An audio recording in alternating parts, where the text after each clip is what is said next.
আসসালামু আলাইকুম। আমি আমার বেশ কয়েকটা ভিডিওতে আপনাদেরকে এই বার্তাটা দিয়েছি যে স্ক্রিনে দেওয়া দুইটা নাম্বার আছে। এই নাম্বারগুলোতে আমাদের বাংলাদেশের যে সকল ভাইরা ইরানে বসবাস করছেন, বিশেষ করে রাজধানী তেহরানে, আবারও বলছি বিশেষ করে রাজধানী তেহরানে খুবই বড় এবং একটা ভয়াবহ হামলার শিকার হবে রাজধানী তেহরান।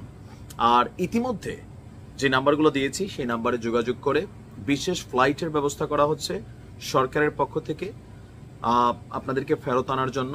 সো খুব দ্রুত এই নাম্বারগুলোতে যোগাযোগ করে আপনারা সুস্থভাবে বাংলাদেশে ফিরে আসেন, এই দোয়া কামনা করছি। কারণ অলরেডি আমাদের বাংলাদেশিদেরকেও হামলার শিকার হতে হয়েছে। খুবই আশ্চর্যজনক বিষয় হচ্ছে ইসরায়েলের এই রোষানলের শিকার তেহরানে বসবাসরত অনেকে হচ্ছে। শুধুমাত্র যে ইরানের নাগরিকরা হচ্ছেন তা না, কারণ এলোপাথারি হামলা চলছে। তেহরানকে খালি করার যে নির্দেশ, সেই নির্দেশকে আবারও বলছি সিরিয়াসলি নেন। ইরানের রাজধানী তেহরানে ইসরায়েলের চালানো ক্ষেপণাস্ত্র হামলায় বাংলাদেশ দূতাবাসে কর্মরত এক কর্মকর্তার বাসভবন মারাত্মকভাবে ক্ষতিগ্রস্ত হয়েছে। ওই যে একটা কথা আছে যে রাখে আল্লাহ মারেকে, কতটা ভাগ্য ভালো যে তিনি ওই সময় বাড়িতে ছিলেন না। যে ছবিটা দেখছেন এটা তার বসবাস করা সেই বাসভবনের দৃশ্য। বাড়িটি মারাত্মকভাবে ক্ষতিগ্রস্ত হয়েছে। আমাদের যে বাংলাদেশি ভাই, ওনার নাম হচ্ছে ওয়ালিদ ইসলাম।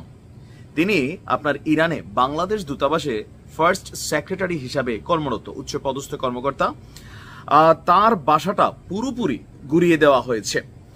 বাংলাদেশ দূতাবাসের কর্মকর্তা কর্মচারীরা মূলত তেহরানের জর্ডান এলাকায় বসবাস করেন, যা শহরের তৃতীয় জেলার মধ্যে পড়ে, মানে ডিস্ট্রিক্ট 3।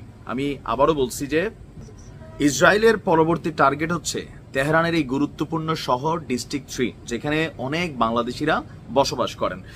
তো ওই এলাকাতেই ইরানের রাষ্ট্রীয় টেলিভিশন সহ আরো বেশ কিছু গুরুত্বপূর্ণ সামরিক স্থাপনা অবস্থিত, যেগুলোকে লক্ষ্য করে ইতিমধ্যেই 2 দফা কিন্তু হামলা চালিয়েছে ইসরায়েল।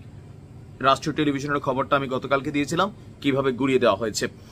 হামলার পূর্বে বাসিন্দাদের ওই এলাকা থেকে সরে যেতে বলা হয়েছিল, ফলে প্রাণহানি তুলনামূলক কম হলেও ধ্বংসযজ্ঞের জায়গাটা হয়েছে বড় আকারের। তিনি বলছেন যে আমাদের আশপাশে যেই ওয়ালিদ ভাই আছেন, যে আর কিছুই অবশিষ্ট নেই, শুধু কিছু কূটনৈতিক আবাসন কোনোভাবে টিকে আছে। ইসরায়েলে হামলার আশঙ্কায় আপনার বাংলাদেশ মিশনের সব কর্মকর্তা কর্মচারী এবং প্রবাসী বাংলাদেশিদের নিরাপদে সরিয়ে নিতে নির্দেশ দেওয়া হয়েছে বাংলাদেশ সরকারের পক্ষ থেকে।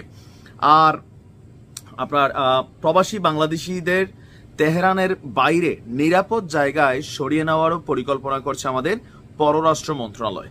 ঢাকায় সংবাদ সম্মেলনে যেই বক্তব্য আসছে যে তেহরানে অবস্থানরত প্রবাসী ও দূতাবাস কর্মকর্তাদের নিরাপত্তা নিশ্চিত করাই সরকারের প্রধান লক্ষ্য।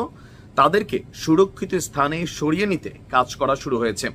বর্তমানে তেহরানেই প্রায় 400 বাংলাদেশি যারা আছেন, আমরা সর্বশেষ যে খবরটা পাচ্ছি আলহামদুলিল্লাহ হতাহতের কোনো খবর পাইনি, সবাই নিরাপদে আছেন। তবে পরিস্থিতির উন্নতি না হওয়া পর্যন্ত সবাইকে নিরাপদে থাকতে বলা হয়েছে।